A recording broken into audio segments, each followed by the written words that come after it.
राम शेतकरी बंधूंनो, शेताच्या बांधावर किंवा शेताच्या आजूबाजूनं असे औषधी वनस्पती खूप खूप आहेत.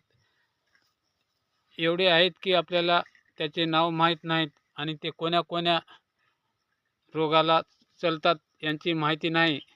हे बघा, एक औषधी वनस्पती याला म्हणतात अपमारी. हे चलते बघा, हे शुगर करता एकदम नंबर 1. आणि याला म्हणतात गुळवेल, आधारवेल किंवा हे आधारवेल म्हणतात याला.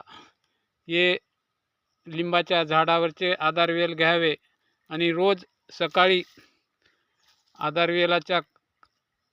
आधारवेलाची बुकणी व अपमारीची बुकणी तयार करून रोज सकाळी पाण्यामध्ये उकळून 1 वाटी पाणी रोज, ज्याला शुगर